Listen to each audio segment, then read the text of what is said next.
Hello, friends. If you're curious about the movie The Scorpion King, 2002, you're in the perfect place. Don't forget to give this video a quick like, it really helps us out. And if you're new here, hit subscribe to stay updated on all the latest movie deep dives. Let's jump right in. Before Dwayne "The Rock" Johnson became the face of global blockbusters, before he was lifting helicopters in Fast and Furious or battling jungle predators in Jumanji, he was the Scorpion King. It was this film that launched his Hollywood career, transforming him from wrestling icon to leading man. Released in 2002, The Scorpion King was not just an action-packed fantasy adventure. It was a high-energy spectacle filled with sword fights, ancient prophecies, and a hero who defied destiny. This wasn't just a spin-off from the Mummy franchise. It was a full-fledged epic that told the origin story of one of the most feared warriors in cinematic mythology.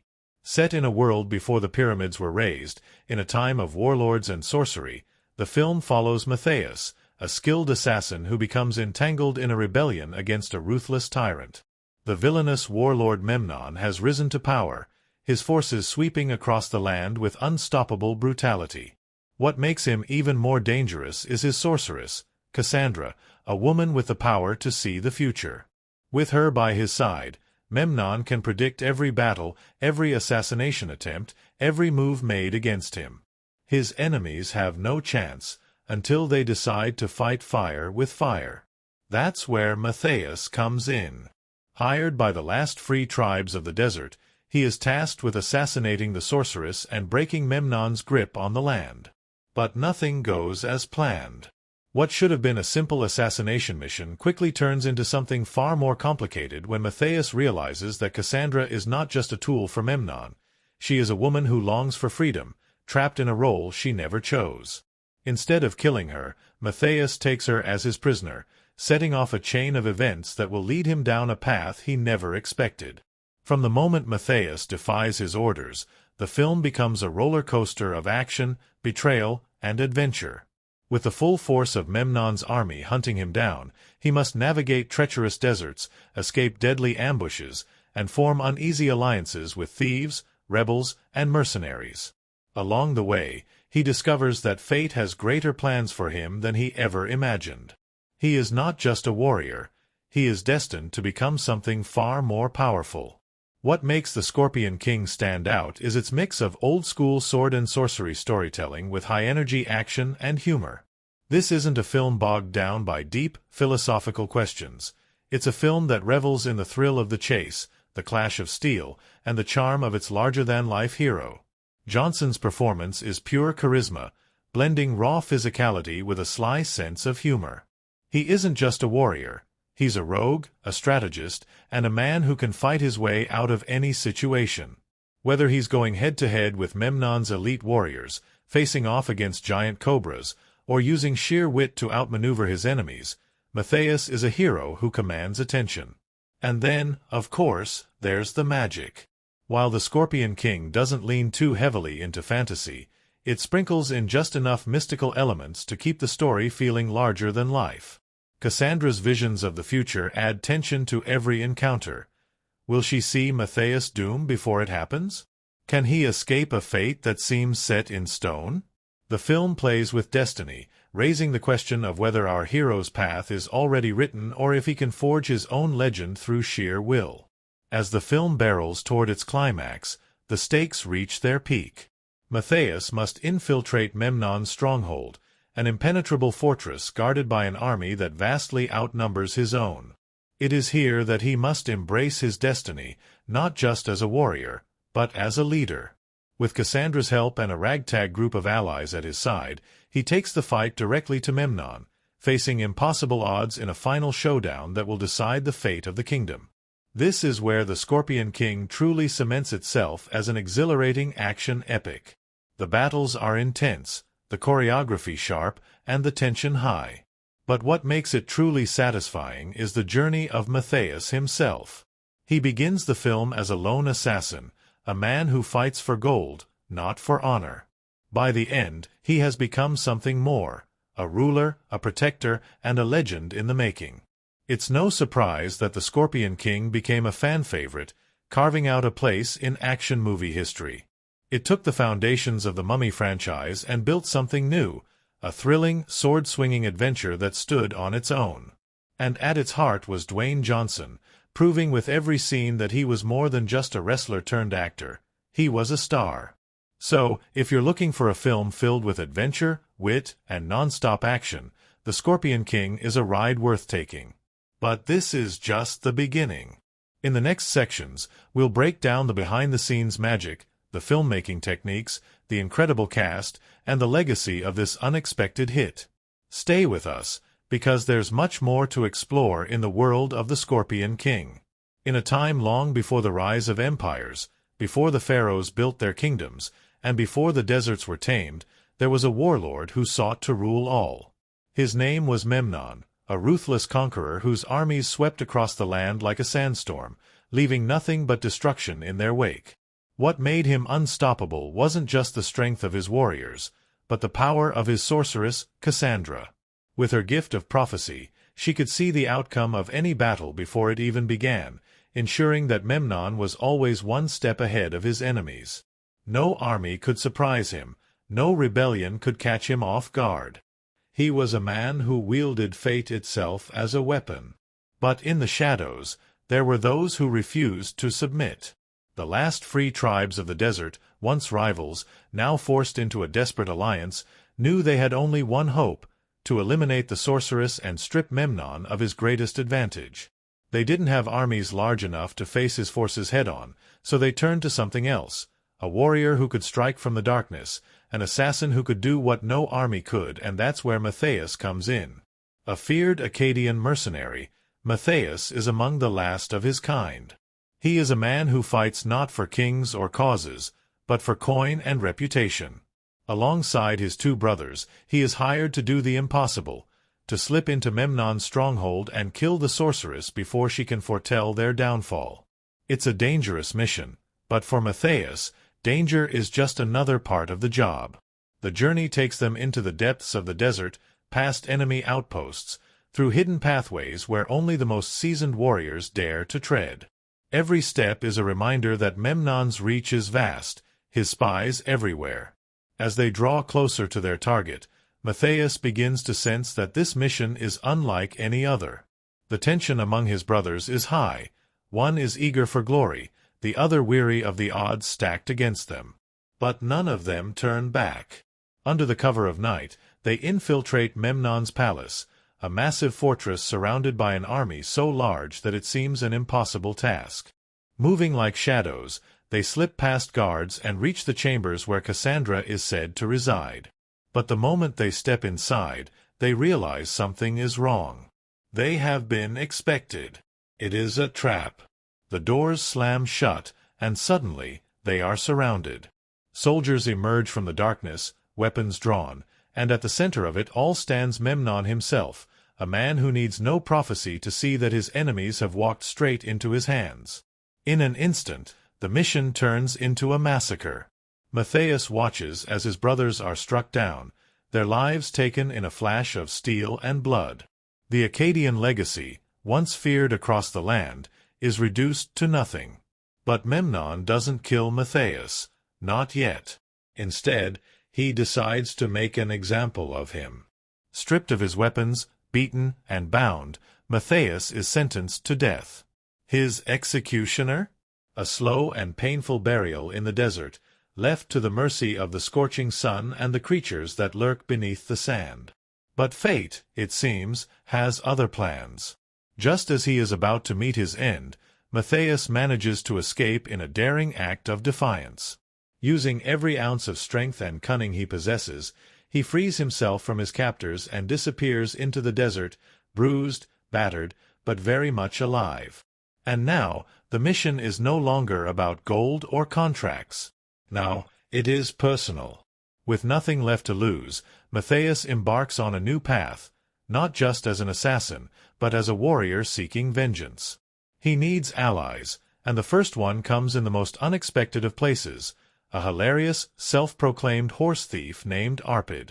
Arpid, a man with a knack for getting into trouble, is both a reluctant guide and an accidental sidekick. his sharp wit a stark contrast to Mathayus' hardened demeanor. Together, they navigate the treacherous desert, evading Memnon's forces while seeking a way to strike back. Their journey leads them to the stronghold of Balthazar, the leader of a nomadic rebel clan who has been resisting Memnon's rule. But winning Balthazar's trust is no easy feat. The chieftain, a towering warrior with a fierce reputation, sees Mathayus as nothing more than a reckless mercenary, a man without a cause. The only way to prove his worth? By surviving in combat against one of Balthazar's strongest warriors. The fight is brutal, raw, and intense, but Mathayus, despite his wounds and exhaustion, emerges victorious. He earns a place among the rebels, not as their leader, but as an ally, a man who shares their hatred for Memnon. But there is still one piece missing. If Mathayus wants to bring down Memnon, he must strike at the heart of his power. He must take Cassandra away from him. In a daring raid, Mathayus infiltrates Memnon's camp once more, but this time he is not the hunted, he is the hunter. He finds Cassandra, not locked away in a prison, but sitting in the lap of luxury. Unlike what he expected, she is not a captive chained in a tower, but a woman who appears to live willingly under Memnon's protection. But is she truly loyal to Memnon, or is she trapped in a fate she cannot escape? The moment their eyes meet, something shifts. Mathayus sees not just a sorceress, but a woman bound by a future she did not choose. Cassandra, in turn, sees not just an assassin, but a man who might offer her something she never thought possible: freedom. Instead of killing her, Mathayus takes her as his hostage, knowing full well that this will bring Memnon's wrath upon him like never before. With the warlord's armies in pursuit, Mathayus, Cassandra, and Arpid flee into the desert, setting the stage for a showdown that will decide not just their fates, but the fate of the entire kingdom. As the sun sets over the dunes, the battle for destiny begins. The desert night is silent, but the air is thick with tension. Mathayus, once an assassin on a mission for gold, now finds himself at the center of something much bigger than he ever anticipated. With Cassandra in his hands, he holds the key to Memnon's power, but also the full force of the warlord's wrath. They are not just fleeing soldiers now. They are fugitives, hunted by an entire empire.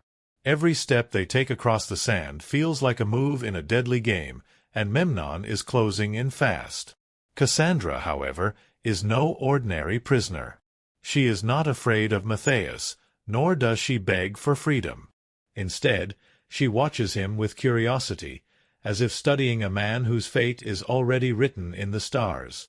"You don't understand what you've done," she tells him, her voice both warning and promise. She has seen the future, and she knows that Mathayus is destined for something far greater than he realizes. But whether that destiny is one of triumph or doom remains uncertain. As they journey toward Balthazar's rebel stronghold, Cassandra begins to open up. She reveals that her visions are not always absolute. They show possibilities, paths that may be taken but are not set in stone. This means that despite Memnon's reliance on her, his victories are not guaranteed. And if that is true, then Mathayus has a chance, a small one, but a chance nonetheless, to change the course of history. Their time together is brief, but something begins to shift between them. The warrior and the sorceress, once enemies by circumstance, find themselves bound by something deeper than fate. Cassandra sees in Mathayus a man who refuses to be controlled by prophecy, and Mathayus sees in her a woman who wants to choose her own path, free from the shackles of power-hungry men. But there is no time for reflection. Memnon's forces are relentless. They track Mathayus and his allies through the desert, striking when they least expect it. The chase culminates in a harrowing ambush, where Mathayus is forced into a duel against Memnon's most feared warrior, Thematic, a brute of a man whose strength is legendary. Their fight is vicious, swords clashing in the firelight, the ground shaking beneath each strike. But Mathayus is not just a brute force fighter. He is precise, calculated. In a final move, he uses the venom of a deadly scorpion, a weapon of the desert itself, to bring Thematic down, but victory comes at a cost. During the battle, Cassandra is taken. Memnon's forces capture her and return her to his fortress, restoring his confidence that fate is once again in his favor. With Cassandra at his side, his rule remains unchallenged, and his enemies are doomed. For Mathayus, this is no longer just a fight for vengeance. It is no longer about contracts, about payment, or even about rebellion. This is a battle for something bigger, for freedom, for destiny, for the right to carve his own path. He returns to Balthazar, where he makes his stand. The time for running is over. The time for battle has come. Balthazar, impressed by Mathayus' resolve, agrees to stand with him. Together, they unite the last free tribes, gathering warriors, rebels, and thieves alike into an army. Against Memnon's fortress, they are outnumbered, outmatched, and facing impossible odds. But they have something Memnon does not, the will to fight, not for power, but for a future worth living. The night before the battle, Mathayus climbs to the highest dune, looking over the horizon, knowing that the sun may rise on his last day. He is no longer the man who took contracts in the shadows. He is a leader, a warrior with an entire army looking to him for hope. And as the first light of dawn spills across the desert, they march. The final battle is a storm of steel and fire. The rebels launch their attack on Memnon's fortress, breaking through the outer defenses with sheer determination. Arrows rain from the sky, warriors clash on the stone bridges, and explosions light up the battlefield. Mathayus fights like a man possessed, cutting through enemy lines, his eyes fixed on one goal, reaching Cassandra and facing Memnon once and for all. Inside the fortress, Cassandra stands at Memnon's side, but her loyalty is no longer his. She has seen what he truly is, not a king, but a tyrant, a man whose fate is built on fear, not destiny. And when the moment comes, she makes her choice. Instead of revealing Mathayus' movements, she warns him, tipping the scales in the assassin's favor. Mathayus and Memnon finally come face to face. The warlord, once so sure of his invincibility, now finds himself facing the one man who defied fate itself. Their duel is brutal, each strike shaking the very ground they stand on. But this is not just a fight of strength, it is a battle of will. Mathayus, fueled by every loss, every betrayal, every moment that led him to this, refuses to fall. And then, in a single fateful moment, Mathayus takes the shot that changes everything. An arrow, fired with absolute precision, pierces Memnon's chest, sending him tumbling into the inferno below. The warlord who thought himself untouchable is gone. The fortress, his empire, his rule, all crumble in the wake of one man's defiance. As the dust settles, the people of the land look to Mathayus, not as a mercenary, not as an assassin, but as a king. The legend of the Scorpion King is born, not because of prophecy, but because of choice. Cassandra, free from Memnon's grip, stands beside him. She smiles, knowing that she has finally changed a future that once seemed set in stone. Mathayus does not claim the throne out of greed, nor does he seek to rule through fear. He knows that true power comes not from armies or visions of the future, but from the ability to shape one's own destiny. As the desert winds blow across the ruins of a fallen empire, a new era begins. The Scorpion King is not a man chosen by the gods. He is a man who chose himself. And that, more than any prophecy, is what makes him a legend. At the heart of the Scorpion King, 2002, lies a cast of characters who bring the ancient desert world to life, each playing a pivotal role in the rise of Mathayus from a lone assassin to a legendary ruler. Their journeys, motivations, and transformations shape the film's core themes of fate, freedom, and the power of choice. From ruthless warlords to cunning sorceresses, each character adds layers to a story that is as much about destiny as it is about defying it. Mathayus, the warrior who becomes a king. Mathayus begins as an Akkadian mercenary, a man whose reputation is built on skill, strategy, and an unshakable will to survive. He does not fight for ideals or kingdoms. He fights because it is what he was trained to do. Hired to assassinate Cassandra, the sorceress who gives Memnon his advantage, he accepts the job without hesitation. But what starts as a simple mission quickly spirals into something much more personal. Dwayne Johnson's portrayal of Mathayus is a balance of raw physicality and unexpected depth. Unlike many action heroes of the time, Mathayus does not rely on brute force alone. He is calculated, always thinking 3 steps ahead of his enemies. When he realizes that Memnon has set a trap, it is not luck but instinct that saves him from execution. When he infiltrates enemy camps, he does not just storm in. He outmaneuvers, outsmarts, and adapts. But Mathayus is not without flaws. His confidence borders on arrogance at times, and his willingness to fight alone makes him vulnerable. He initially rejects the idea of alliances, believing that lone warriors are stronger than armies. Yet, as the film progresses, he learns that leadership is not about personal strength. It is about bringing people together, forging bonds, and inspiring others to fight for something greater than themselves. His transformation from assassin to king is not dictated by destiny. It is shaped by his choices. His relationship with Cassandra is also key to his growth. She challenges his views, forcing him to reconsider his path.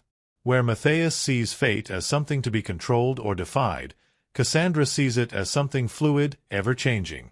By the end, he is not just a warrior. He is a ruler, one who does not seize power but earns it. Cassandra, the woman who sees the future but fights for her own.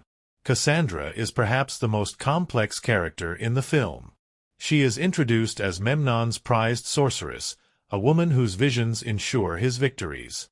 But unlike other damsel-in-distress characters of the era, Cassandra is neither weak nor waiting to be saved. She is a prisoner, yes, but not in chains.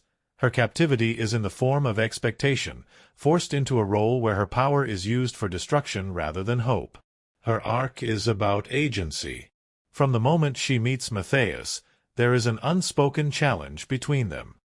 He sees her as the key to his mission, but she sees him as an anomaly, a man who is not bound by the fate she has foreseen. For the first time, she begins to question whether destiny is truly set in stone.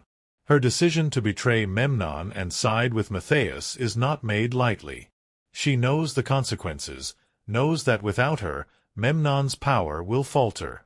And yet, she chooses freedom, proving that even those who can see the future still have the right to change it. In the end, she is not just a love interest or a side character. She is a symbol of defiance, of breaking free from expectation. Memnon, the tyrant who wields fate as a weapon. Memnon is not just a warlord. He is a man who believes himself to be invincible. With Cassandra's foresight, he has built an empire on certainty. Every battle he fights is already won before it even begins, every rebellion crushed before it can rise. This makes him an incredibly dangerous villain, not because he is the strongest warrior, but because he uses knowledge as a weapon. Yet, for all his power, Memnon is ultimately a coward. He hides behind Cassandra's visions, relying on prophecy rather than personal skill. When those visions begin to fail him, when Mathayus defies the future he thought was certain, Memnon's confidence begins to crack. His downfall is not because of some divine punishment. It is because he built his empire on the illusion of invincibility, and illusions always shatter when faced with true willpower. Memnon's final confrontation with Mathayus is a battle not just of strength, but of ideology. He fights to maintain control over a world he thought he had already conquered. Mathayus fights for the right to shape his own destiny. When Memnon falls, it is not just a warlord who is defeated, it is the idea that power alone can dictate fate. Balthazar, the warrior who chooses his own battles. Balthazar is a leader who values freedom above all else. Played by Michael Clarke Duncan, he is physically imposing, a towering figure who commands respect. But unlike Memnon, he does not rule through fear. He leads through loyalty, through the strength of those who willingly follow him. When Mathayus first arrives at his stronghold, Balthazar sees him as just another mercenary, someone who fights only for personal gain. Their first encounter is one of testosterone-fueled competition, a duel of dominance that Mathayus barely wins. But Balthazar is no fool. He recognizes Mathayus' strength, and more importantly, he sees a man who, despite his claims of working alone, is searching for something greater. His decision to join Mathayus in the final battle is not one made out of necessity, but out of belief. He sees in Mathayus what he has always hoped for, a warrior who fights not just to survive, but to change the world around him. Arpid, the survivor who lives by his wits. Arpid is the film's comedic relief, but he is far from useless. A thief, a trickster, and a man who always seems to have a backup plan, he brings levity to the story without ever feeling out of place. Unlike the warriors around him, Arpid does not rely on brute strength. He survives by thinking ahead, by talking his way out of situations rather than fighting his way through them. His dynamic with Mathayus is one of contrast. Where Mathayus is direct and forceful, Arpid is sly and adaptable. Yet, despite his constant grumbling, Arpid stays by Mathayus' side until the very end, proving that loyalty is not always about bravery, it is about knowing where to place your trust. Thorak, the enforcer of fear. Thorak is Memnon's most feared warrior, a man who lives only to serve and destroy. He is not a strategist, not a ruler. He is a weapon, unleashed whenever Memnon needs someone eliminated. His fight with Mathayus is one of the most brutal in the film. Where Mathayus fights with intelligence, Thorak fights with raw power. But in the end, brute strength is not enough. Mathayus defeats him using not just skill, but the desert itself, proving that adaptability and resourcefulness will always triumph over sheer force. Final reflections on the characters. Every character in The Scorpion King plays a role in shaping Mathayus' journey. Cassandra teaches him that fate is not absolute. Balthazar teaches him that strength is found in unity. Memnon teaches him what happens when power is built on fear. Arpid shows him that survival is not just about fighting, but about thinking ahead. By the end of the film, Mathayus is no longer just an assassin, no longer just a warrior. He is a leader, a man who has proven that destiny is not something given, but something earned. The people who stood by him, the enemies he faced, and the lessons he learned all shape the man who will become the Scorpion King. And that is what makes this story more than just an action-packed adventure. It is a tale of choices, of breaking free from the past, and of becoming something greater than what the world expects you to be. The making of The Scorpion King, 2002, was just as wild and unpredictable as the ancient world it sought to recreate. What began as a spin-off from The Mummy Returns quickly transformed into a standalone epic that launched Dwayne "The Rock" Johnson into Hollywood superstardom. But behind the sword fights, the sandstorms, and the larger-than-life action sequences, the production of the film had its fair share of strange and unexpected moments. From bizarre accidents to unplanned on-set pranks, from extreme physical challenges to last-minute script changes, the journey of bringing the Scorpion King to life was nothing short of an adventure in itself. Dwayne Johnson had already made a name for himself as a WWE superstar, but making the leap from the wrestling ring to the big screen was no small task. The physical demands of professional wrestling had prepared him well for the role of Mathayus, but even he wasn't ready for some of the brutal conditions he would face during filming. The desert locations were relentlessly hot, with daytime temperatures soaring to extreme levels, making every action scene feel even more exhausting. The fight choreography was intense, requiring him to perform much of his own stunts, but it was the swordplay that proved to be the biggest challenge. Unlike wrestling, where moves are choreographed to minimize impact, swinging real swords at real speed required an entirely different kind of precision. Johnson had to train extensively with weapons experts to make sure every slash, parry, and strike looked authentic without actually injuring his co-stars. That didn't mean accidents didn't happen. In one of the more unexpected mishaps, Johnson accidentally knocked out one of his stunt doubles during a fight sequence. The choreography required him to swing a sword in a wide arc while his opponent ducked at just the right moment. But on one take, the timing was off, and instead of missing his target, Johnson landed a direct hit to the stuntman's head, knocking him unconscious for several seconds. The crew rushed to check on him, and fortunately, the stuntman recovered quickly, laughing it off as just another day on set. Johnson, however, was visibly shaken, realizing that even the most carefully planned fight scenes could go wrong in an instant. Filming in the desert came with other hazards, too. Scorpions, fittingly, were everywhere. The film's title wasn't just symbolic. Actual scorpions made their presence known on set daily, crawling into costumes, hiding under props, and occasionally startling unsuspecting cast members. One morning, a particularly large scorpion was found curled up inside Johnson's boot, a discovery that nearly made him rethink the whole idea of playing the Scorpion King. The production team had to bring in snake and scorpion wranglers just to keep the actors safe, as the region was home to some of the most venomous creatures in the world. Then there was the infamous camel incident. In an early scene, Mathayus and his companion Arpid escape into the desert on camelback, a sequence that seemed simple on paper but proved far more difficult in execution. Johnson, a man who had faced down steel chairs and ladders in the wrestling ring, was not prepared for the unpredictability of camels. His mount had a mind of its own, frequently refusing to follow direction, suddenly sitting down in the middle of takes, or even turning completely the wrong way during key moments. At one point, in frustration, Johnson muttered under his breath that the camel was worse than any opponent I've faced in the WWE. The crew found this so amusing that someone printed it on a t-shirt and handed it to him at the end of filming. While much of the film was shot on location, there were moments when the special effects team had to get creative. The final battle scene in Memnon's fortress was originally planned to include real fire effects to enhance the intensity of the showdown. But on the first attempt, the flames burned far hotter than expected, nearly melting some of the set pieces and forcing the crew to halt production. Realizing that the heat could put the actors in danger, the production team switched to CGI flames in post-production, ensuring that Johnson and his co-stars could fight without risking heatstroke or accidental burns. Another unexpected problem came in the form of an actual sandstorm. While the filmmakers had carefully planned out sequences involving artificially created wind and dust effects, nature decided to upstage them. One day, just as an important dialogue scene was about to be shot, a massive sandstorm rolled in from the horizon, covering the set in dust and debris. Cameras were knocked over, tents were blown apart, and visibility was reduced to almost nothing.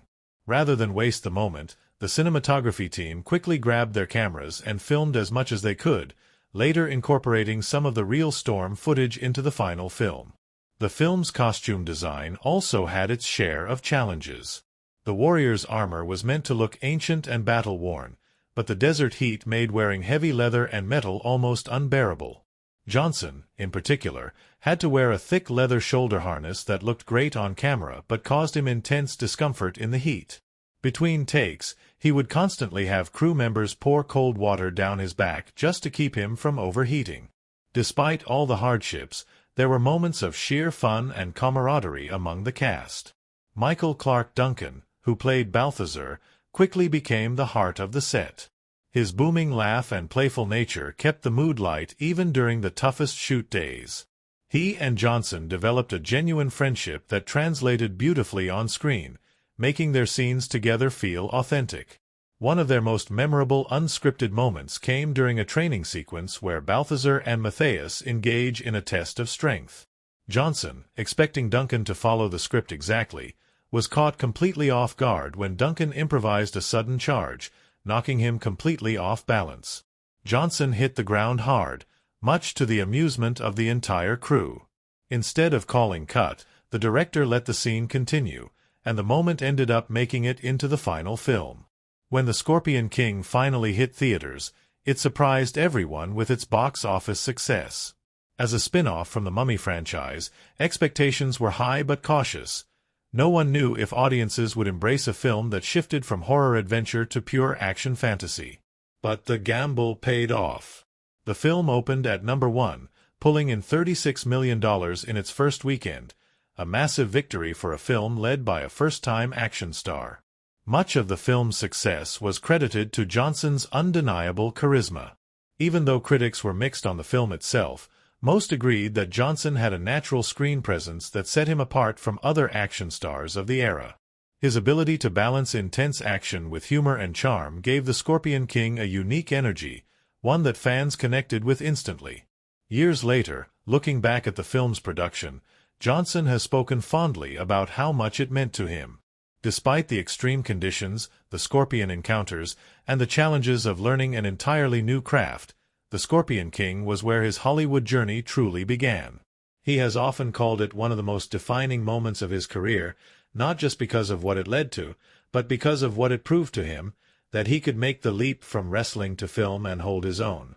And in the end, that is what makes The Scorpion King such an interesting chapter in action cinema history.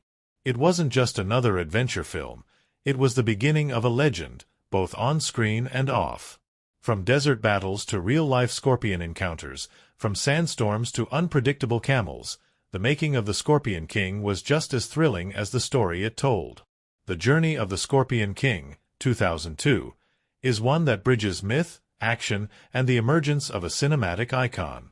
While the film is often remembered for its high-energy action sequences and the breakout performance of Dwayne "The Rock" Johnson, there is more beneath its surface than just a sword-swinging adventure. To understand the film's impact and reception, one must look beyond its desert battles and into the deeper themes woven into its story, themes of fate, freedom, and the transformation of a warrior into a leader. At its core, The Scorpion King is a film about power. Who wields it, who earns it, and who is worthy of it. The world it presents is one where strength alone is not enough to rule. Memnon, the film's central antagonist, is not just a brute conqueror. He is a man who has built his empire on control, on knowing every move before it happens. His secret weapon is not his army, but Cassandra, the sorceress whose visions give him an advantage no other warlord possesses. This introduces one of the film's most intriguing concepts, the idea that true power lies not just in physical strength, but in the ability to shape the future. The way the film plays with the theme of fate is particularly interesting. Mathayus is a warrior who refuses to be dictated by prophecy. He is not the chosen one, nor does he believe in destiny. In contrast, Memnon thrives on the illusion of inevitability, convinced that as long as Cassandra sees his victories before they happen, he cannot lose. This contrast sets the stage for one of the film's most critical moments, the moment when Cassandra chooses to betray Memnon. Cassandra's decision is more than just an act of rebellion. It is a direct rejection of fate as an absolute force. Throughout the film, she has been treated as an instrument of prophecy, someone whose role is to observe and confirm the path Memnon has already set. But Mathayus challenges this by proving that fate is not written in stone. By repeatedly surviving situations where he was meant to die, he forces Cassandra to confront the possibility that the future can change. Her betrayal of Memnon, then, is not just a strategic decision, it is an existential one. She is choosing to believe in free will over destiny, in choice over predetermination. The moment Mathayus rescues Cassandra from Memnon's grasp is another turning point that reshapes the film's direction. Until then, Mathayus has been a warrior on a mission, focused solely on survival and revenge. But in choosing to protect Cassandra instead of using her as a means to an end, he takes his first step toward something greater than himself. The film subtly shifts at this point. Mathayus is no longer just a rogue assassin, but a man stepping into the role of a leader. His transformation becomes even more apparent in his alliance with Balthazar and the rebel tribes. Up until this moment, Mathayus has believed in working alone. But the reality of war forces him to recognize that strength does not come from isolation, it comes from unity. The film does not dwell too long on this idea, but it is a crucial moment in his character development. Where Memnon rules through fear and control, Mathayus gains loyalty through respect and shared purpose. This contrast becomes vital when the final battle begins. His transformation becomes even more apparent in his alliance with Balthazar and the rebel tribes. Up until this moment, Mathayus has believed in working alone. But the reality of war forces him to recognize that strength does not come from isolation, it comes from unity. The film does not dwell too long on this idea, but it is a crucial moment in his character development. Where Memnon rules through fear and control, Mathayus gains loyalty through respect and shared purpose. This contrast becomes vital when the final battle begins. The climactic confrontation between Mathayus and Memnon is one of the film's most significant moments, both in terms of action and storytelling. Thematically, it represents the ultimate clash between two ideologies. Memnon is a man who has relied on prophecy, deception, and brute force to maintain his power. Mathayus, on the other hand, has relied on adaptability, resilience, and the ability to defy expectations. Their fight is not just about who is the better warrior, it is about who deserves to lead. The way the film builds up to this confrontation is particularly effective. Throughout the story, Mathayus is shown constantly adapting, thinking on his feet, and finding unconventional ways to survive. Memnon, by contrast, is a man who has never had to fight without knowing the outcome. So when Cassandra no longer provides him with the certainty of victory, he is left vulnerable. For the first time, he does not know what will happen next. This psychological shift is what makes the final battle so powerful. Memnon is no longer invincible, and Mathayus, despite facing overwhelming odds, refuses to back down. Visually, the final battle is executed with precision. The cinematography shifts from the wide, sweeping shots of the battlefield to intense, close-quarters combat between Mathayus and Memnon. The camera lingers on their movements, emphasizing the raw physicality of their duel. There are no gods intervening, no mystical forces at play, just two men fighting for control of their own destinies. The moment Mathayus fires the arrow that kills Memnon is the culmination of everything the film has been building toward. It is not just a kill shot, it is a symbolic act. Memnon, a man who relied on knowledge of the future, is ultimately defeated by an attack he did not see coming. It is a rejection of everything he stood for, a final statement that no man, no matter how powerful, is above fate. But more importantly, it is Mathayus proving that he controls his own future. The aftermath of Memnon's death cements the film's core message. The people, once oppressed by a ruler who claimed invincibility, now look to Mathayus not because he was chosen by prophecy, but because he earned their trust. He does not take the throne out of ambition, but because leadership has been thrust upon him.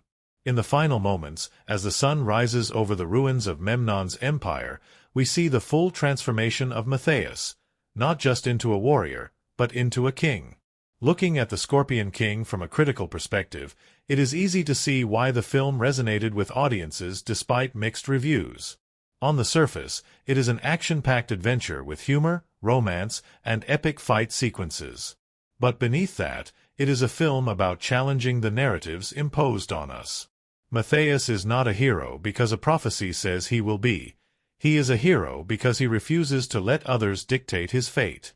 Cassandra is not a sorceress bound to the visions she sees.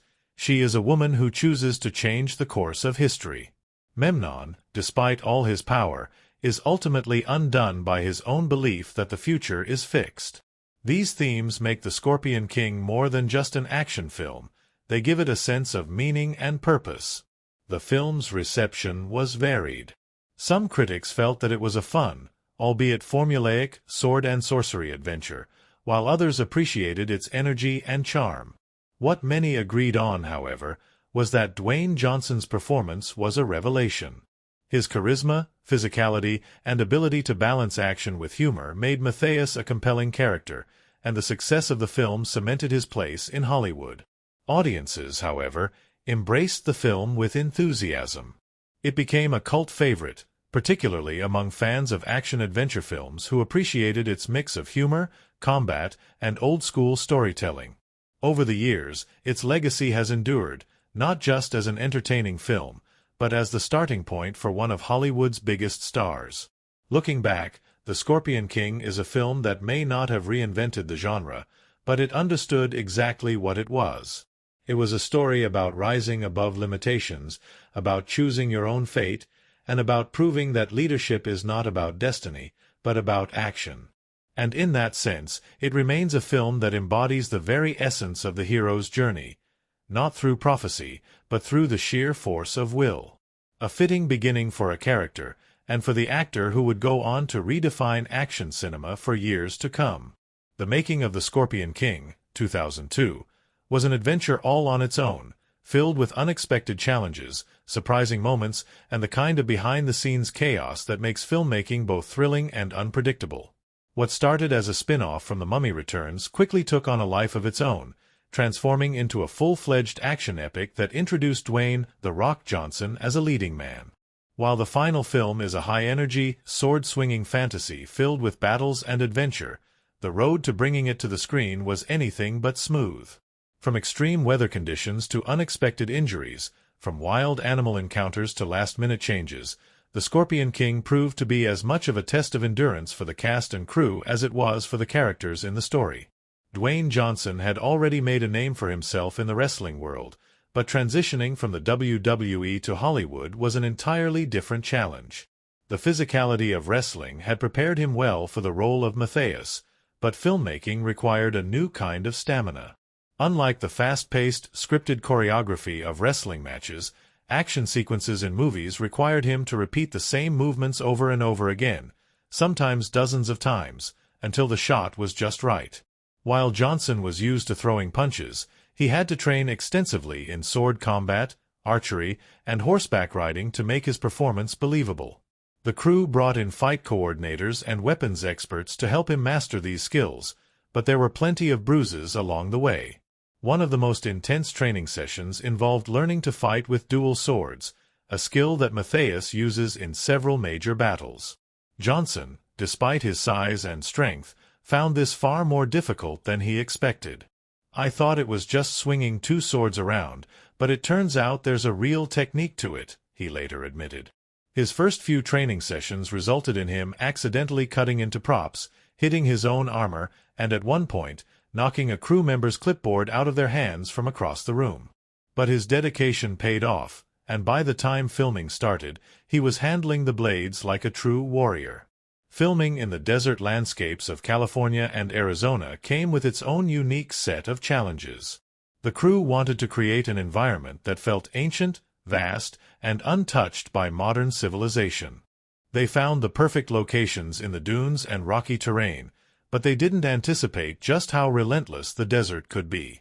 The temperatures during the day soared well over 100 degrees, and the dry heat made staying hydrated a constant battle. One of the biggest struggles was dealing with the sandstorms that would roll in unexpectedly. On more than one occasion, filming had to be halted as massive clouds of sand swept through the set, blinding the actors and forcing the crew to take cover. Instead of fighting the elements, the filmmakers decided to incorporate some of the real sandstorm footage into the film, giving certain scenes an added layer of realism that CGI simply couldn't replicate. Then there were the animals. The desert wasn't just home to the cast and crew, it was also home to real scorpions, snakes, and other wildlife that didn't exactly appreciate having a Hollywood production invade their territory. Every morning, before filming could begin, snake wranglers had to clear the set of venomous creatures that had crawled into the props and costumes overnight. But even with safety precautions in place, there were still a few close calls.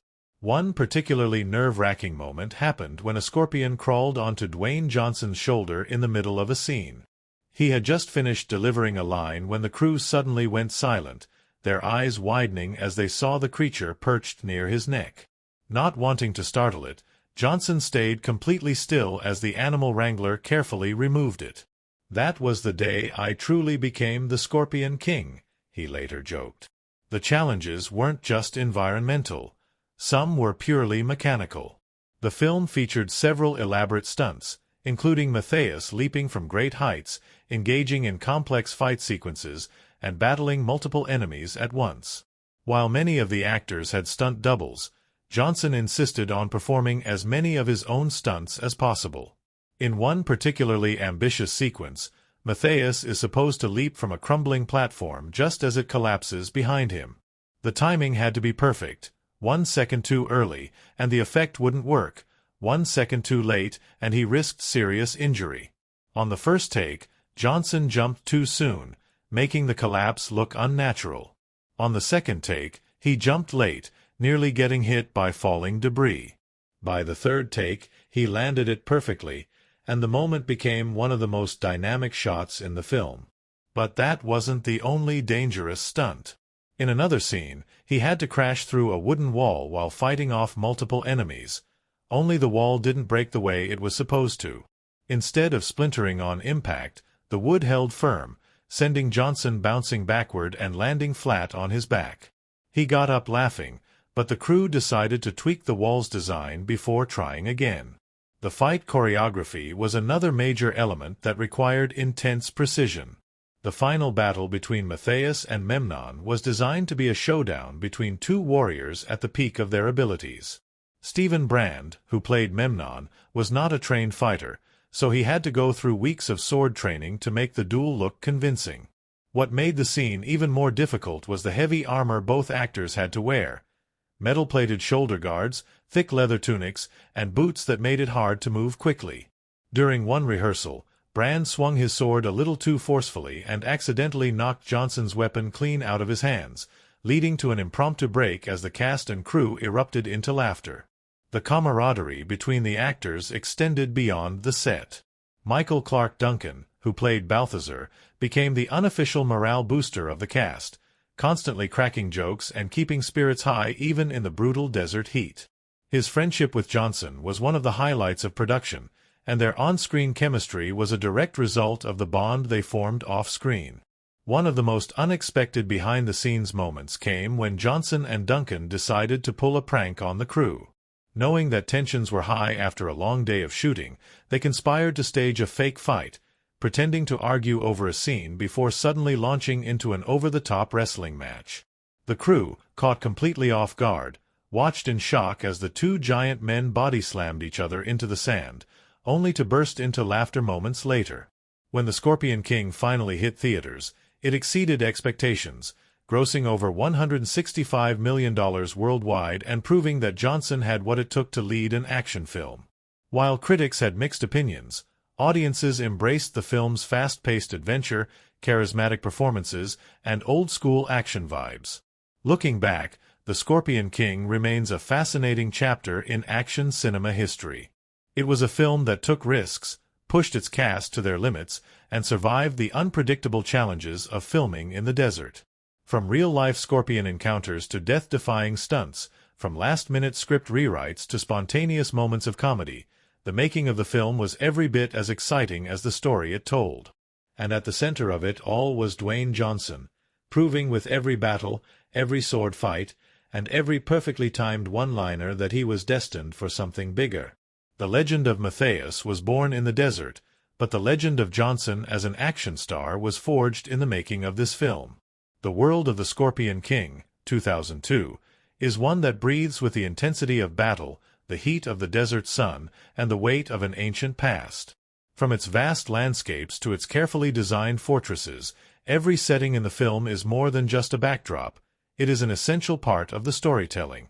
The locations chosen for the film, combined with the cinematographic choices made by the filmmakers, work together to craft an atmosphere that is both mythical and tangible, a world where warriors carve their legends in the sand and where empires are built and destroyed by the will of men from the very first frame.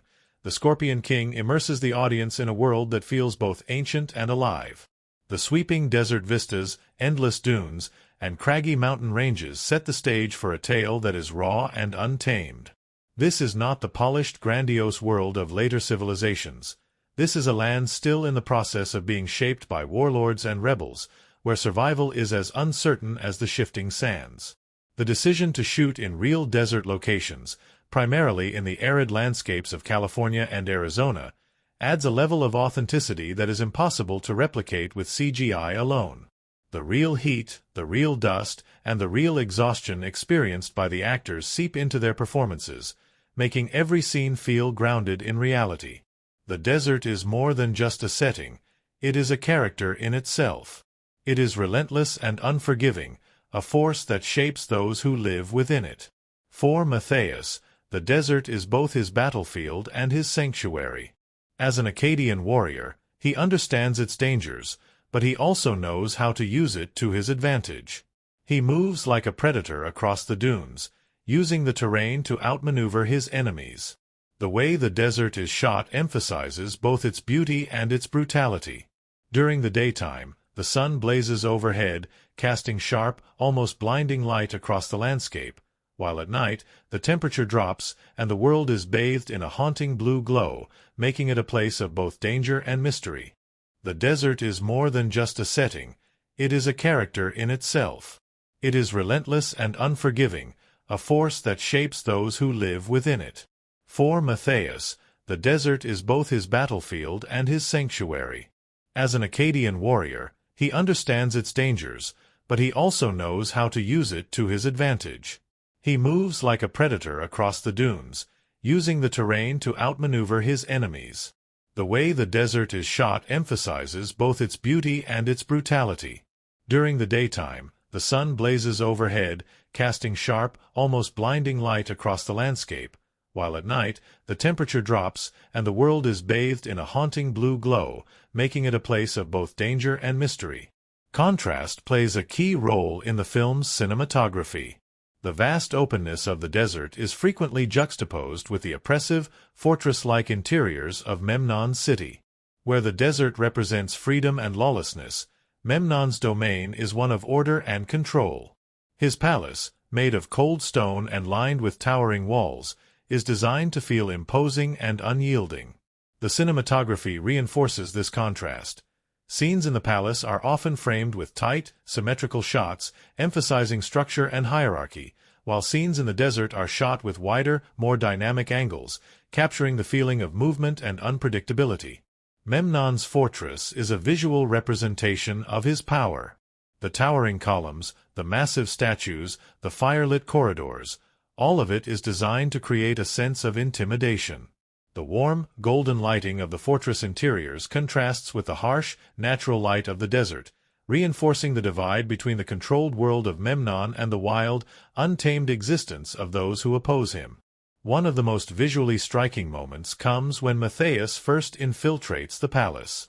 The scene is bathed in flickering torchlight, shadows dancing along the stone walls as he moves silently through the halls. The use of light and darkness here is intentional. Memnon's world is one of deception and hidden dangers, where power lurks in the shadows. The action sequences make full use of the setting, turning every environment into a weapon of its own. The marketplace chase scene, for example, is filled with movement and chaos. Stalls are overturned, fabric billows in the wind, and the narrow alleyways force close-quarters combat that feels immediate and personal. The filmmakers use handheld camera work here, making the audience feel as if they are running alongside Mathayus, dodging blades and leaping across rooftops. Another standout moment is the battle in the rebel stronghold, where Mathayus and Balthazar's forces make their stand. This sequence is a masterclass in using setting to enhance tension. The rocky terrain is rough and uneven, making movement difficult. The rebels use the natural cliffs and narrow pathways to their advantage, forcing Memnon's soldiers into bottlenecks where they can be easily picked off. The cinematography shifts here, using wide, sweeping shots to show the scale of the battle, then cutting to tight, kinetic close-ups to capture the raw intensity of the fight. One of the film's most visually impactful scenes comes at the climax, the final battle between Mathayus and Memnon. The setting, once again, plays a crucial role. The fortress is crumbling, fire spreading through the halls as the battle reaches its peak. Smoke fills the air, giving the scene an almost dreamlike quality. The cinematography in this moment is deliberate and methodical. Slow-motion shots capture the sweat and blood, the weight behind every strike, the exhaustion in the fighter's eyes. The use of lighting here is striking.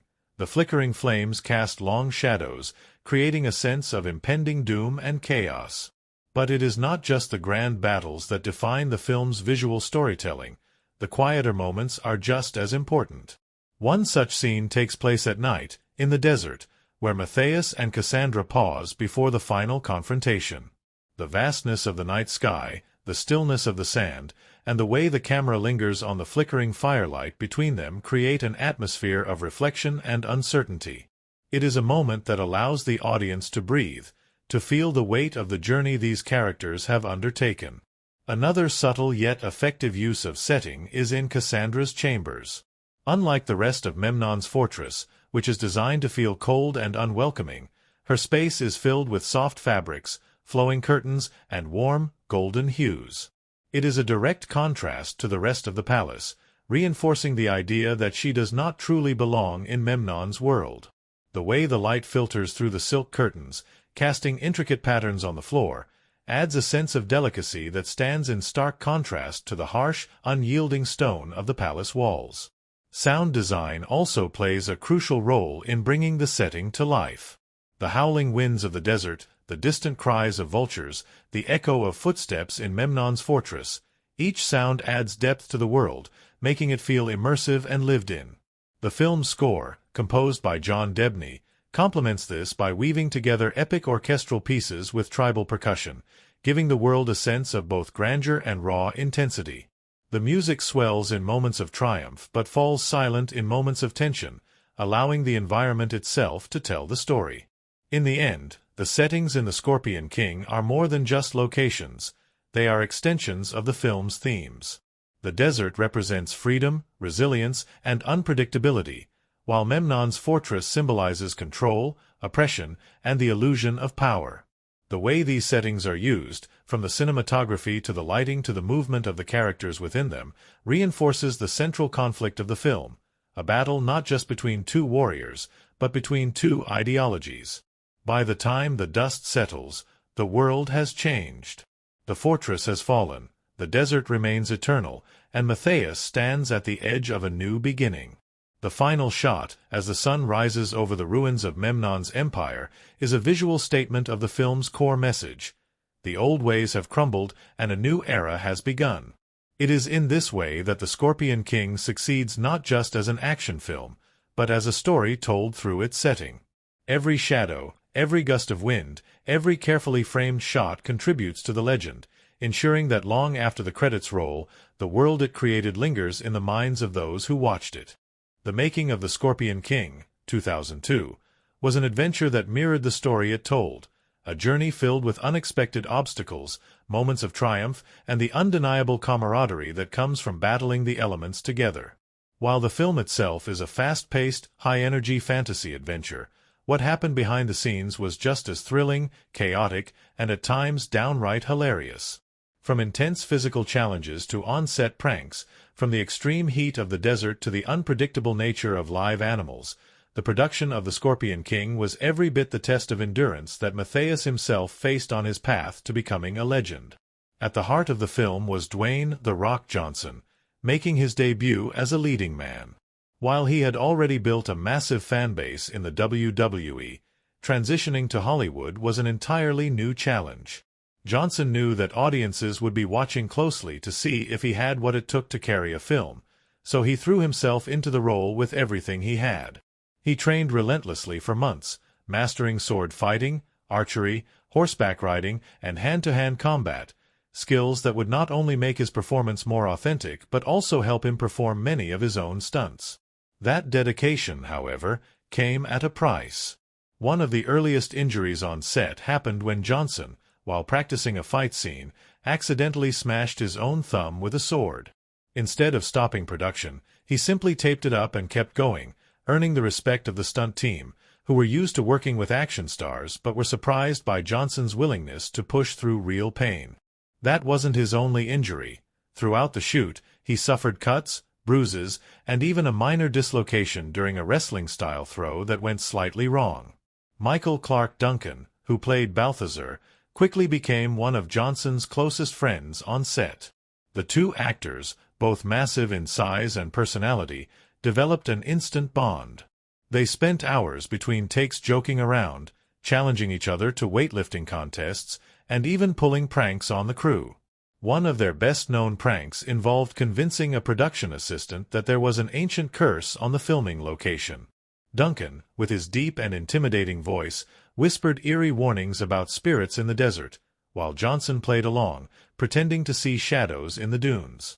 The poor assistant was so rattled that he refused to go anywhere alone for the rest of the shoot. The desert setting itself became one of the biggest challenges for the cast and crew. Filming took place in the scorching heat of California's dunes, where temperatures soared to well over 100 degrees.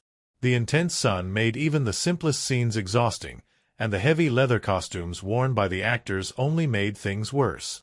To stay cool between takes, the cast stood in the shade of large tents, constantly drank water, and on more than one occasion, dumped buckets of ice over their heads. The heat was so relentless that some of the crew began referring to the production as the Sweatiest King, instead of the Scorpion King. But it wasn't just the heat that made the desert a tough filming location.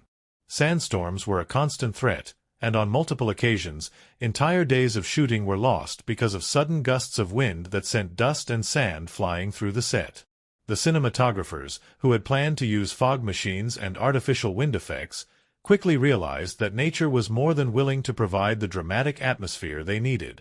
Some of the real sandstorm footage ended up in the final cut of the film, adding an extra layer of authenticity to the action sequences.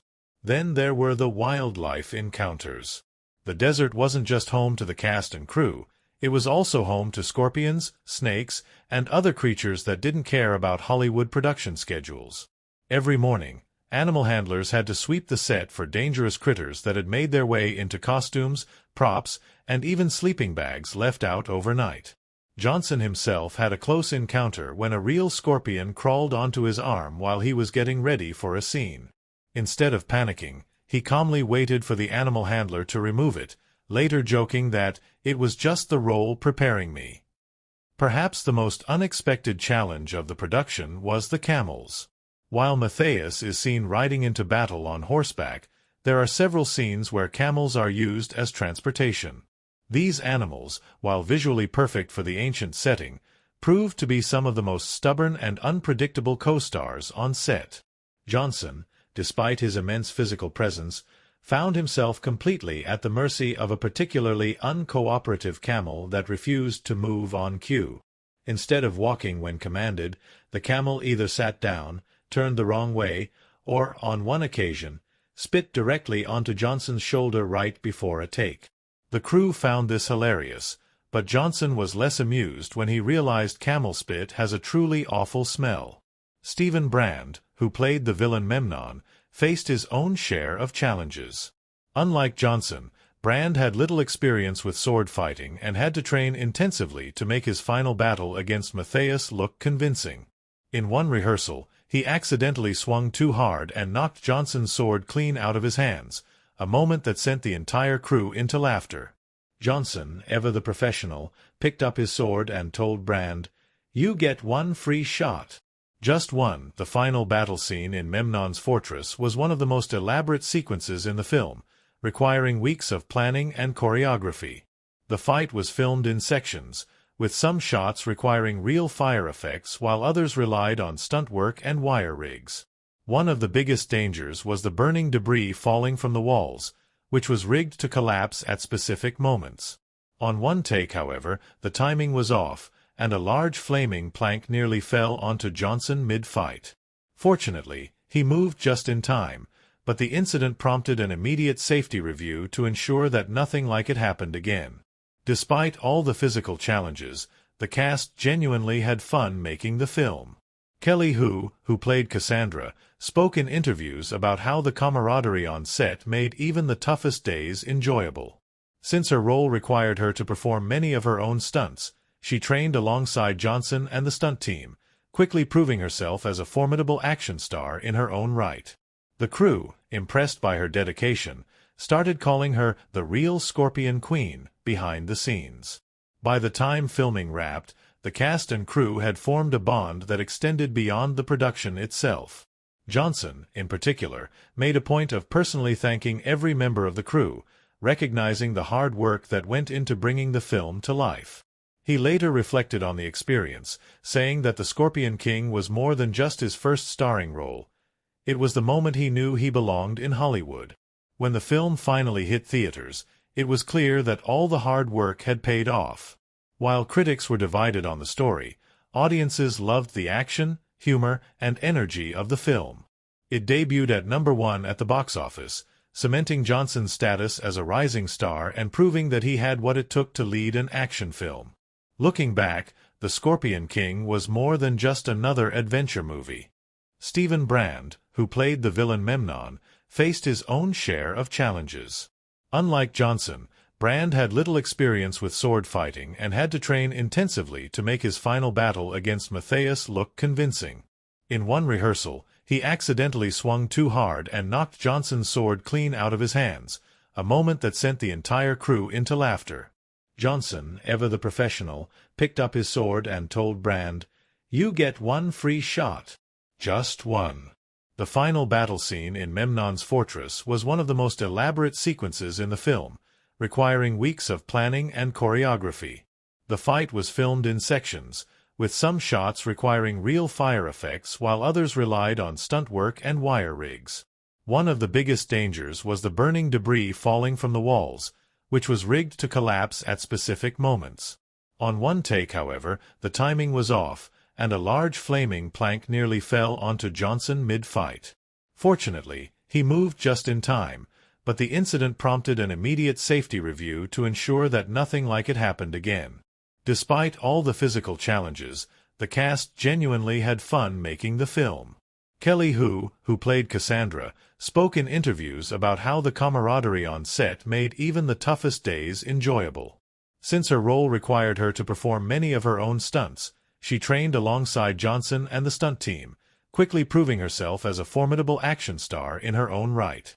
The crew, impressed by her dedication, started calling her the real Scorpion Queen behind the scenes. By the time filming wrapped, the cast and crew had formed a bond that extended beyond the production itself. Johnson, in particular, made a point of personally thanking every member of the crew, recognizing the hard work that went into bringing the film to life. He later reflected on the experience, saying that The Scorpion King was more than just his first starring role. It was the moment he knew he belonged in Hollywood. When the film finally hit theaters, it was clear that all the hard work had paid off. While critics were divided on the story, audiences loved the action, humor, and energy of the film. It debuted at #1 at the box office, cementing Johnson's status as a rising star and proving that he had what it took to lead an action film. Looking back, The Scorpion King was more than just another adventure movie. It was a proving ground for an actor who would go on to become one of the biggest stars in the world. The journey to bring the film to life was filled with hardships, laughs, unexpected dangers, and unforgettable moments, making it a true behind-the-scenes legend of its own. The desert may have tested them, the camels may have defied them, and the sandstorms may have tried to stop them, but in the end they emerged victorious, just like Mathayus himself. At first glance, The Scorpion King, 2002, is a film built on action, sword fights, chases through the desert, and larger-than-life battles. But beneath the dust and steel lies a story that explores deeper themes, ones that resonate beyond the surface of its action-packed adventure. The film is not just about a warrior fighting to overthrow a tyrant. It is about the battle between fate and free will, the nature of power and leadership, and the transformation of a man who starts as an assassin and ends as a king. Every choice Mathayus makes, every obstacle he faces, and every character he meets plays a role in shaping the underlying ideas that give the film its deeper meaning. One of the most significant themes that runs throughout the story is the struggle between fate and free will. From the moment Mathayus is hired to assassinate Cassandra, the sorceress who can see the future, he is thrust into a world where destiny seems to be pre-written. Memnon, the film's central antagonist, has built his empire on the belief that his rule is inevitable, using Cassandra's visions to predict and control every outcome. His belief in fate is absolute. He does not rely on his own strength alone, but instead on the certainty that his enemies will fail before they even try. But Mathayus is the embodiment of defiance. He refuses to accept the idea that the future is set in stone. He does not fight because he believes he is destined to win. He fights because he chooses to carve his own path. Every time he survives against the odds, he challenges the idea that fate is unchangeable. This conflict between belief in destiny and the power of choice is what ultimately sets Mathayus apart from Memnon. One relies on prophecy to maintain control, while the other rejects prophecy and creates his own legend instead. This theme is reinforced through Cassandra, whose role is more than just that of a captive sorceress. She is a woman who has lived her life believing that what she sees in her visions must come true. But as she spends more time with Mathayus, she begins to question whether the future is as unbreakable as she once thought. When she finally makes the decision to betray Memnon and side with Mathayus, she is doing more than just switching allegiances. She is choosing to believe in the possibility of change. Her decision marks one of the film's most profound moments because it symbolizes the breaking of chains, not just physical ones, but the mental ones that have kept her imprisoned in a fate she never wanted. Another powerful theme in the film is the nature of leadership and power. Mathayus starts the story as an assassin, a mercenary who fights for gold rather than ideals. He is a man without a kingdom, without followers, and without any interest in ruling. Memnon, on the other hand, is a king who rules through fear, maintaining power by crushing anyone who opposes him. The contrast between these two characters becomes more pronounced as the story progresses. At first, Mathayus sees himself as a lone warrior, believing that strength is something individual. He relies on his own skills, his own strategy, and does not trust others easily.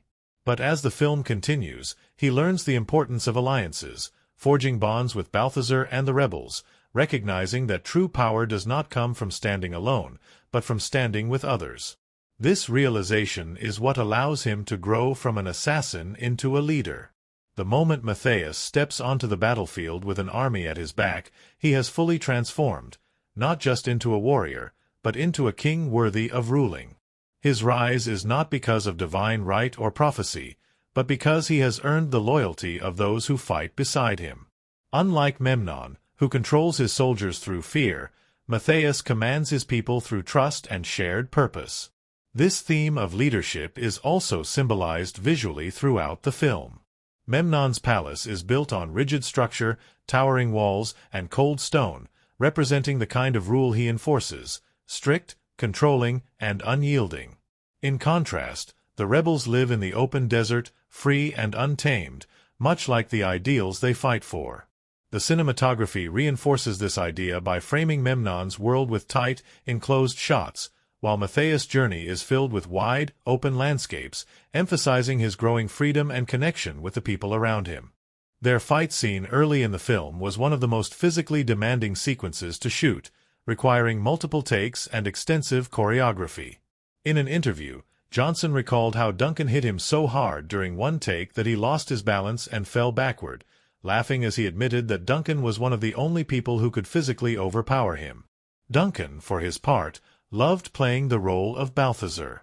In interviews, he spoke about how refreshing it was to play a warrior who wasn't just a brute, but also a leader with depth and honor. He embraced the physicality of the role, training alongside Johnson and the stunt team to ensure his fight sequences looked as real as possible.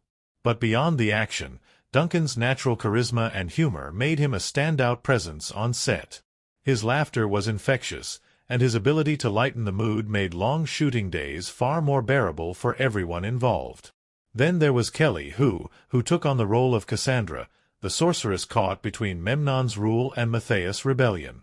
While the character could have easily been reduced to a mere love interest, who brought a layer of intelligence and strength to the role, making Cassandra feel like a woman who was actively shaping her own fate rather than simply being rescued. Who, a trained martial artist, performed many of her own stunts, including fight scenes that required quick, precise movements and acrobatics. She recalled how challenging it was to maintain a balance between Cassandra's mystique and her warrior side, but ultimately, she saw the role as an opportunity to showcase a strong, capable female character in an action movie dominated by male warriors. One of the most interesting dynamics on set was between Johnson and Stephen Brand, the actor who played the film's villain, Memnon. Brand, a classically trained actor, had never played a role like this before. He was used to more refined, dramatic performances, but in The Scorpion King, he had to become a ruthless, physically imposing warlord. To prepare, he went through weeks of fight training, learning how to wield a sword and move like a seasoned warrior. But even with all the preparation, Brand was still nervous about filming fight scenes against Johnson, who had years of experience with combat choreography. In one particularly memorable moment, during a sword fight rehearsal, Brand accidentally hit Johnson's weapon with too much force, sending it flying out of his hands. The entire crew burst into laughter, and Johnson jokingly warned Brand that payback would come in the next take. Despite the challenges, Brand fully embraced the role of Memnon, bringing a sense of arrogance and cruelty to the character that made him a truly worthy adversary for Mathayus. In interviews, he spoke about how he loved playing a villain who relied on intelligence as much as brute force, making Memnon feel like a true mastermind rather than just another barbarian warlord. As filming wrapped and The Scorpion King prepared for release, the big question remained: would audiences embrace it? When the film debuted at #1 at the box office, earning $36 million in its opening weekend, it was clear that the answer was yes. Fans of action films and the Mummy franchise turned out in droves, eager to see Johnson's first major role as a leading man. While critics were divided, with some praising the film's fun energy and others criticizing its simple plot, the audience reception was overwhelmingly positive. Fans praised the film's action sequences, humor, and fast-paced storytelling. Johnson's performance, in particular, was a major highlight. Many audience members saw him as the perfect action hero, charismatic, physically imposing, and genuinely entertaining to watch. Even those who found the film's plot predictable admitted that Johnson's presence elevated the movie, making it an enjoyable ride from start to finish. Online forums and early social media discussions at the time were filled with comments about how The Scorpion King felt like a throwback to classic adventure films, the kind of movie that didn't take itself too seriously but still delivered exciting, well-crafted action. Fans loved the chemistry between Mathayus and Cassandra, the friendship between Mathayus and Balthazar, and the way the film balanced intense battle sequences with moments of humor. Even years later, The Scorpion King maintains a strong cult following. Many fans see it as one of the last great practical effects-driven action films, a movie that embraced real stunts, real locations, and real fight choreography in an era that was becoming increasingly reliant on CGI. Others look back at it as the true beginning of Dwayne Johnson's Hollywood career, the film that proved he had what it took to become one of the biggest stars in the world. In later interviews, Johnson has spoken about how much the film meant to him. While he has since gone on to lead some of the biggest franchises in Hollywood, he has never forgotten that The Scorpion King was his first opportunity to prove himself as an actor outside the wrestling ring. To this day, he considers it one of the most important moments of his career, not because it was his biggest film, but because it was the one that started it all. Looking back, The Scorpion King was more than just a successful box office hit. It was a film that captured the excitement of a new action hero stepping onto the big screen. And for audiences who saw it in theaters back in 2002, it remains a nostalgic, adrenaline-fueled adventure that helped redefine what an action star could be. Editing played a crucial role in shaping the film's rhythm. The Scorpion King is a fast-moving film, never lingering too long in one place. The cuts are quick but never disorienting, keeping the momentum of the action scenes without losing clarity. The transitions between fight sequences and quieter moments are smooth, ensuring that the pacing remains tight and engaging. The editing also amplifies the humor in the film. Arpid's comedic moments, for instance, are often accentuated with well-timed cuts that enhance his expressions and reactions. Sound design was another critical element in creating the film's immersive world. Every battle sequence is filled with the clang of metal, the impact of fists against armor, and the distant echoes of war cries in the background. The filmmakers wanted the audience to feel the weight of the combat, so they layered multiple sound effects into every action scene. Sword clashes were recorded separately to make them sharper and more defined, while the sound of arrows slicing through the air was enhanced to give it more dramatic effect. The desert setting was also brought to life through sound. The constant whisper of the wind, the distant howls of animals, and the shifting of sand all added to the atmosphere. The film's score, composed by John Debney, was a mix of epic orchestral arrangements and tribal percussion, giving the story a grand, mythic feel. The music swelled during moments of triumph and grew quiet during moments of tension. One of the most effective uses of the score is in the final battle, where the pounding drums and soaring horns heighten the intensity as Mathayus fights his way through Memnon's guards. The soundtrack helped solidify the film's tone, not overly serious, but always dramatic enough to make the action feel impactful. When The Scorpion King hit theaters, its box office performance surprised many critics. While it was expected to do well, few predicted just how much audiences would embrace it. The film debuted at number 1, bringing in $36 million on its opening weekend, and went on to gross over $165 million worldwide. For a movie with a relatively modest budget of $60 million, this was a massive success.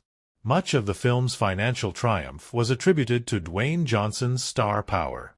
Even though it was his first leading role, his WWE fanbase showed up in full force, eager to see if The Rock could make the transition to Hollywood. His natural charisma and screen presence won over audiences, proving that he was more than just a wrestler. He was a full-fledged action star in the making.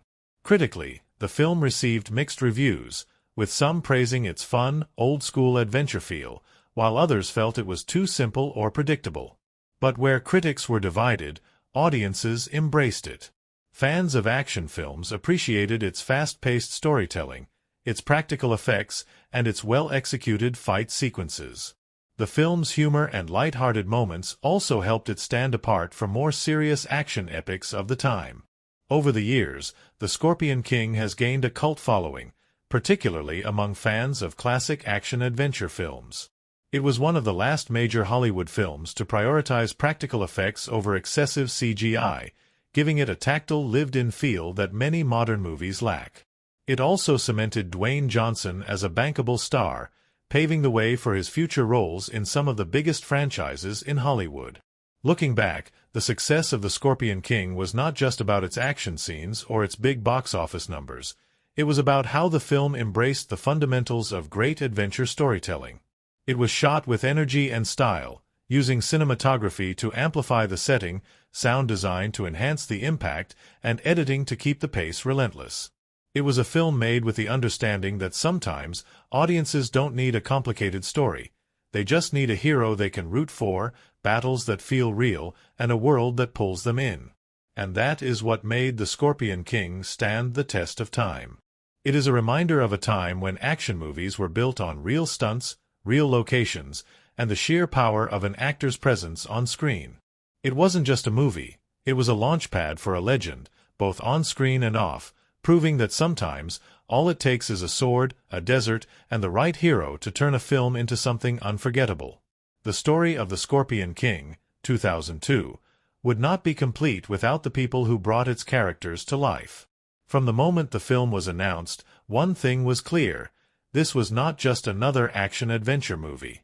It was a film designed to introduce a new kind of action star to Hollywood, a performer whose transition from the wrestling ring to the big screen would define an entire era of action films. Dwayne "The Rock" Johnson, in his first leading role, had the weight of the entire production on his shoulders. Would audiences accept him as a true Hollywood hero? Could he carry an entire film on his own? The pressure was immense, but as the cameras rolled, Johnson and the cast around him proved that they were more than ready for the challenge. Even before filming began, Johnson approached the role of Mathayus with a level of dedication that set the tone for the entire production. He was already a global superstar in the WWE, known for his larger-than-life persona, athleticism, and charisma, but acting in a feature film was an entirely new challenge. Instead of performing in front of a roaring live audience, he had to adapt to multiple takes, precise choreography, and the slower-paced world of filmmaking. In interviews, Johnson admitted that one of the biggest adjustments was learning to tone down his movements. While wrestling required exaggerated expressions and body language, acting on camera required subtlety and precision to prepare for the role. Johnson went through months of intense training, learning sword fighting, archery, horseback riding, and hand-to-hand combat. He wanted to perform as many of his own stunts as possible, ensuring that every action sequence felt authentic. But no amount of preparation could prevent the real dangers of filming in the desert. During one particularly brutal stunt sequence, he dislocated his shoulder, an injury that would have forced most actors to step away for a few days. Johnson, however, refused to stop filming. He had his arm reset and returned to set the next day, proving to the entire crew that he was just as tough as the character he was playing. While Johnson was the face of the film, he was surrounded by an ensemble cast that helped shape the story's energy and personality. Michael Clarke Duncan, playing the powerful yet noble Balthazar, quickly became a fan favorite. Duncan, known for his deep voice and towering presence, was the perfect choice for the warrior leader of the rebels. But beyond his intimidating exterior, Duncan was known on set for being one of the most light-hearted and friendly people in the cast. Johnson and Duncan bonded instantly, forming a genuine friendship that translated beautifully on screen. Their fight scene early in the film was one of the most physically demanding sequences to shoot, requiring multiple takes and extensive choreography. In an interview, Johnson recalled how Duncan hit him so hard during one take that he lost his balance and fell backward, laughing as he admitted that Duncan was one of the only people who could physically overpower him. Duncan, for his part, loved playing the role of Balthazar. Another key symbol in the film is the scorpion itself, which is more than just a reference to Mathayus' title. In many ancient cultures, the scorpion represents both danger and transformation. It is a creature that survives in the harshest conditions, adapting to its surroundings, striking when least expected. Mathayus, like the scorpion, is underestimated at first, seen as just another mercenary. But as he endures betrayal, exile, and countless near-death experiences, he emerges stronger. The final battle, where he officially claims the title of the Scorpion King, is not just a physical victory. It is the moment he embraces his new identity, stepping into his destiny on his own terms. Even in the final confrontation, symbolism plays a role in defining the ultimate clash between Mathayus and Memnon. The burning fortress, the falling statues, the crumbling walls, these are not just set pieces for an exciting battle. They represent the fall of an empire built on control and the rise of a new ruler who believes in choice and freedom. The fortress, which once seemed impenetrable, collapses under the weight of its own corruption. And at the center of it all, Mathayus stands, not as a man fulfilling a prophecy, but as a leader who has shaped his own fate. The film also explores the idea of survival and adaptability. Nearly every character in The Scorpion King is a survivor in their own way. Mathayus survives exile and multiple assassination attempts. Cassandra survives Memnon's control and breaks free from the life she thought she was bound to. Even Arpid, the comic relief of the story, is a survivor, not through brute force, but through cunning and quick thinking. The idea that survival depends on adaptability is woven throughout the film, reinforcing the notion that true strength is not about being the strongest warrior, but about knowing when and how to change. One of the most subtle yet significant themes in the film is the illusion of invincibility. Memnon believes he is untouchable because of Cassandra's visions. He sees himself as a god among men, a ruler who cannot be challenged. But his downfall comes not from an external force, but from his own arrogance and reliance on prophecy. By the time Cassandra stops guiding him, he is lost. He has built his entire rule on the idea that his victories are guaranteed, and when that guarantee is removed, he is exposed as just another man. Powerful, yes, but not beyond defeat. Mathayus, by contrast, never believes in his own invincibility. He fights with the knowledge that he can lose, that every battle could be his last. And it is that very mindset that allows him to win. He does not wait for fate to hand him victory. He creates it through action, through determination, and through sheer will. By the time the film ends, the themes of fate versus free will, leadership, survival, and transformation have all come full circle. Mathayus has become more than just a warrior. He has become a legend, not because destiny demanded it, but because he forged his own path. And that is what makes The Scorpion King more than just a fun action film. Beneath the sword fights and daring escapes, it tells a story about breaking free from expectations, about choosing who you want to be rather than accepting what others say you must become. It is a story about power, not the kind taken by force, but the kind that is earned through courage, resilience, and the refusal to accept anything less than one's own destiny. The making of The Scorpion King, 2002, was a carefully crafted blend of cinematic spectacle, old-school action filmmaking, and technical innovation that gave the movie its distinctive energy. While it was a spin-off from the Mummy franchise, the filmmakers wanted it to stand on its own, a fast-paced, action-packed adventure that felt gritty, tactile, and larger than life. The result was a film that relied heavily on practical effects, practical locations, and stylized cinematography, creating a world that felt both ancient and immersive. Every aspect of the filmmaking process, from the camera work to the fight choreography, from the editing choices to the sound design, played a role in shaping The Scorpion King into the action-packed epic that audiences embraced. One of the most notable filmmaking decisions was the use of practical locations over heavy CGI environments. Rather than filming on green-screen stages, the production team took the cast and crew into real desert landscapes, primarily in California and Arizona. This decision gave the film a level of authenticity that many modern action films lack. The heat, the dust, the sweat, all of it was real, and it translated onto the screen. The cinematography emphasized the vastness of the desert, using wide shots to show just how isolated and dangerous Mathayus' journey was. Every sand dune, every jagged rock formation became part of the film's visual storytelling, reinforcing the idea that this was a world still ruled by nature, where only the strongest could survive. The cinematography of The Scorpion King was designed to reflect the fast-paced, energetic nature of the story. Unlike The Mummy, which leaned into eerie horror elements, this film took a brighter, more dynamic visual approach. The lighting was warm and golden, making the desert setting feel both harsh and majestic. The battle sequences were shot with fluid camera movements, ensuring that the audience could always follow the action.